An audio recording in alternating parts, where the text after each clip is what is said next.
Okay, let's bring this baby home. I was a landlord who had a tenant, the same tenant for 12 years. Around year 10, she stopped paying rent. The world was in a pandemic, so the courts shut down.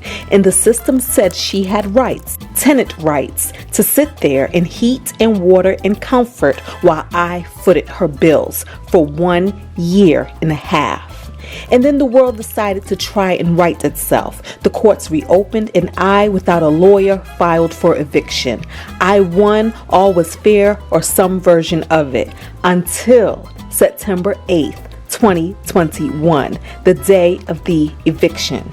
In short, my tenant mollywopped my ish. Her main weapon of choice, the damn water I was forced to keep on. And then there was the raw chicken and the pork chops and the 10s and 20s of raw sausage rolls she rolled down the vents, along with lard and yogurt and beans and mayo. Who even has that much mayo? Turns out I was better than blessed because my insurance policy covered it all. This is the finale. This is the 9-month journey it took to put my house back together. This is how the story ends. Hey y'all. Today is 7/7. Today was supposed to be lucky 7/7. Today was supposed to be the day of the closing. Y'all know the camera wouldn't let me be great yesterday. It didn't want. I had to go buy new memory cards. So side note, I normally obviously record on a memory card, erase the footage, and keep recording over and over and over and on the memory cards. Apparently you can't do that, but for so long. Well, it's been years. I've been using the same memory cards for years.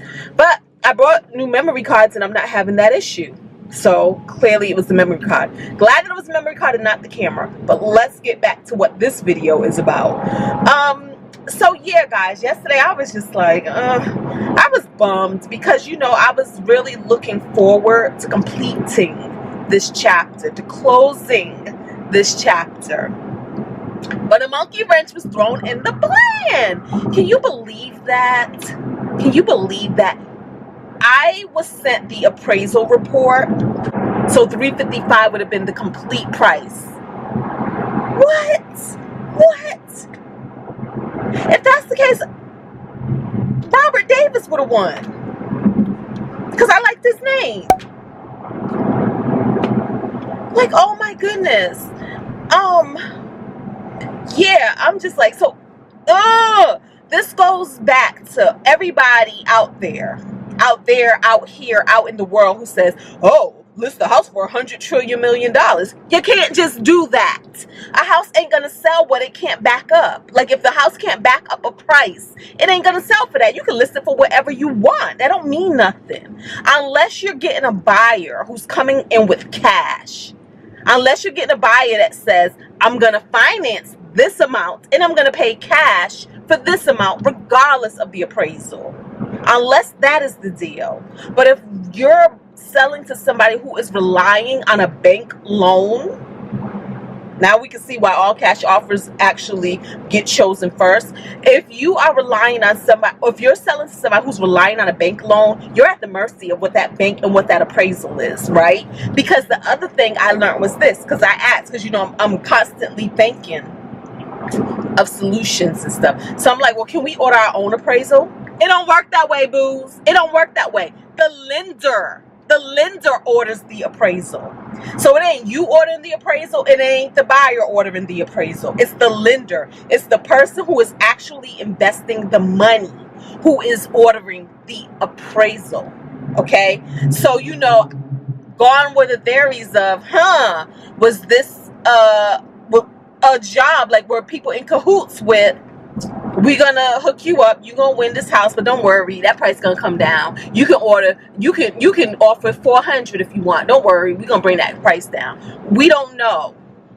Well, we do know, because you know I was thinking about all of that.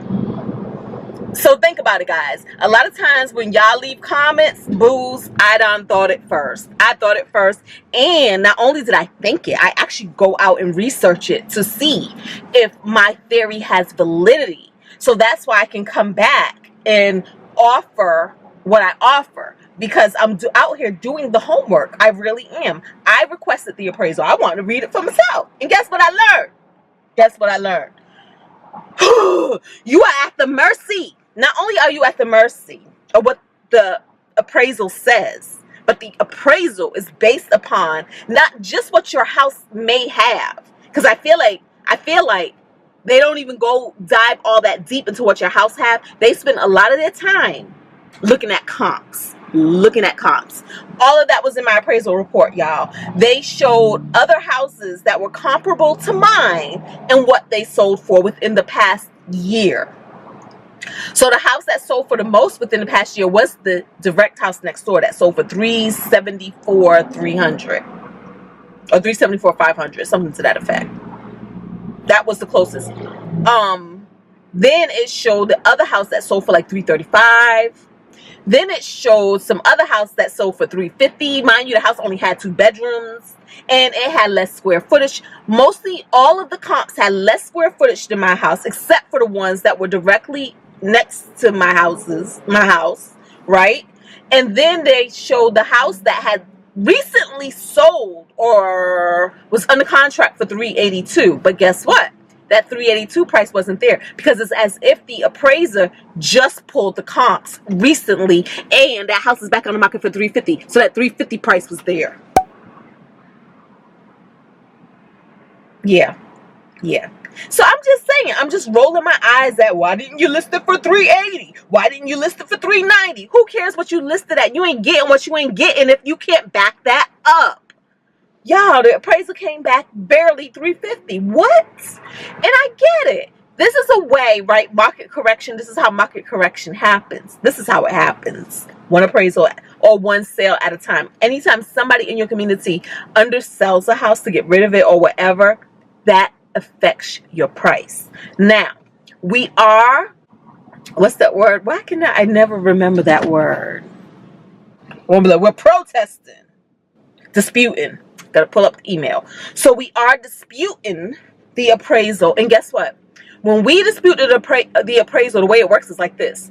My agent goes back to the buyer's agent, who goes back to the lender, and request a dispute based off of whatever reasoning, whatever rationale, and then the lender decides if they want to move forward in the dispute. And so the lender has chosen to move forward with the dispute.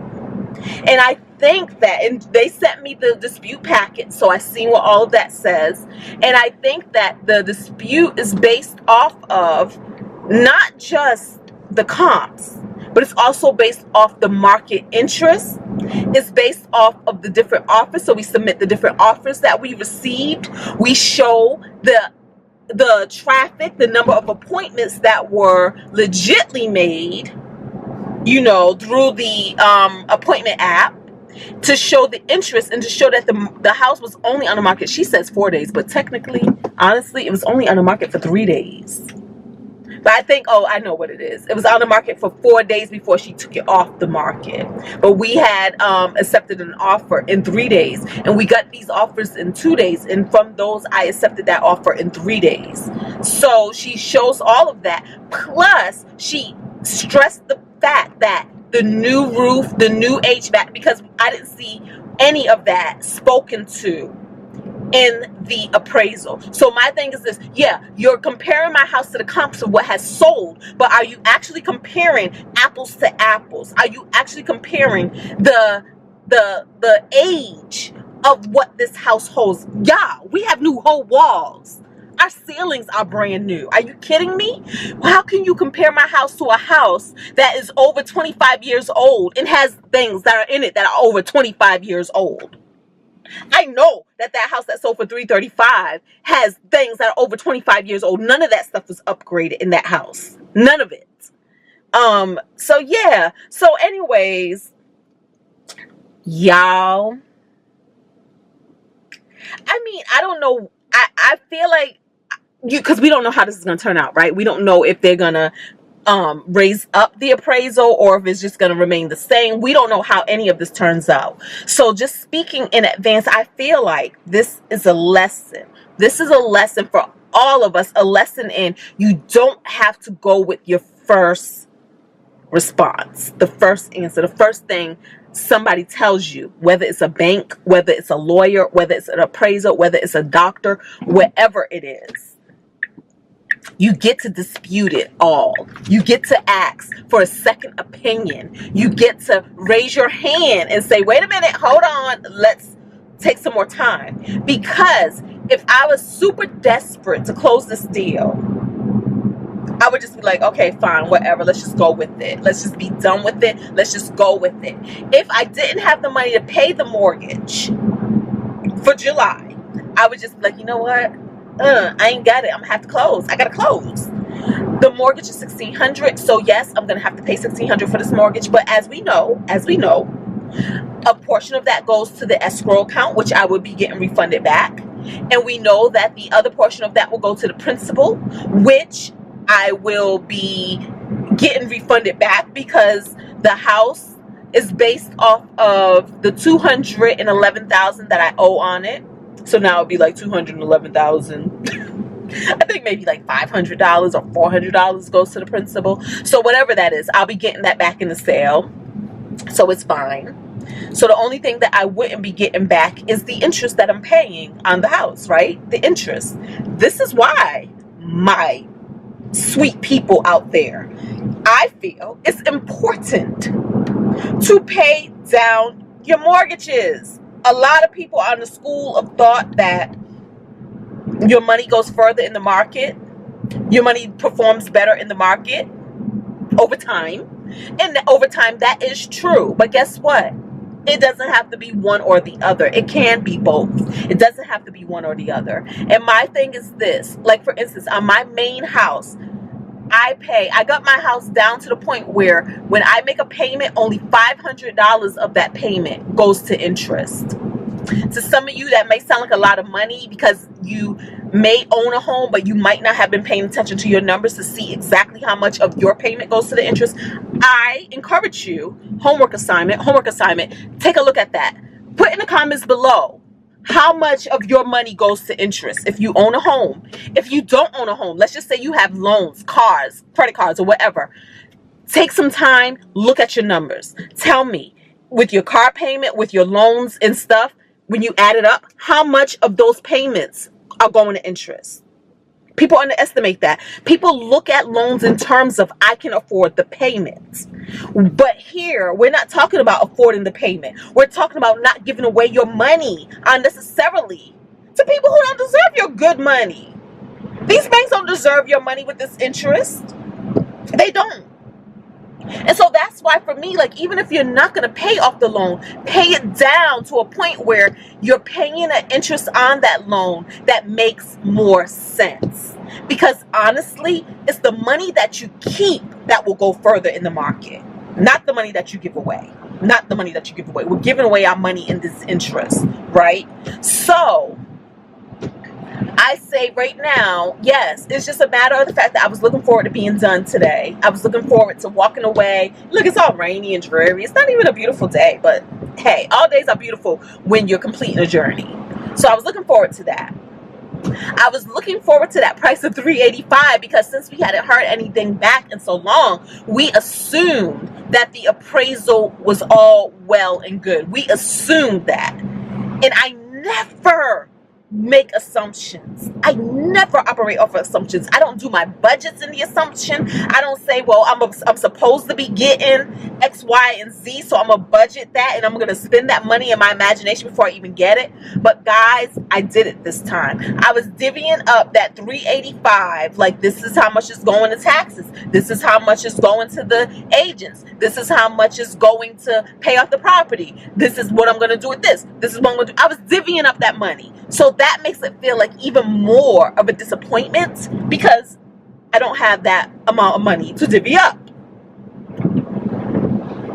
I like waiting to see what an actual thing is going to be before I just project and make up stories about a thing. Some people say that's how you manifest, make believe, but it really isn't. I always say, and I say it again, manifestation, the art of manifesting, the law of attraction is nuanced. It really is so nuanced. Yeah. So that's what let me down. I just really think that I was just looking forward to being done. And then I also had my mind set on this is what it is. It's 385.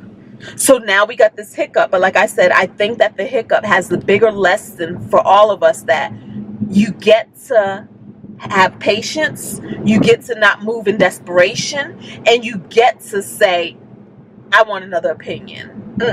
I'm not taking this first. Just like in the art of negotiation, when you go for job interviews, you don't have to take your first offer, booze. You don't have to take your first offer. You get to say, here is what my counter offer is. You get to do counter offering. You don't have to feel like, oh my goodness, but what if they just take it all away? What if they take the offer off the table, period? Guess what? There ain't never been a house that just ain't never sold. I mean, there may have been. There may have been. But that's rare that a house just doesn't sell. It may take time. It may take time. You may have to keep paying that mortgage or whatever, but a house will eventually sell. We don't have to just give a thing away. We don't. And yes, we also know that this market is changing. And I feel like what's happening with this appraisal and such is a direct result of the changing market. That's what I think. So yeah, y'all. You guys already know. I'll be back here to let you know what I know once I find out what I will find out. Hopefully, the other hope is this, because my agent said it can take 7 to 10 days, right, for a new thing to be done. 7 to 10 more days. But we're going to cross our fingers. We are going to cross all of our fingers that it doesn't take that long. That we're living the uncommon story. We are getting uncommon results. And yes, babes, it could have been easier. We could have been closing today and it could have just been a straight, smooth ride. But what fun is a ride if there aren't a little bit of bumps?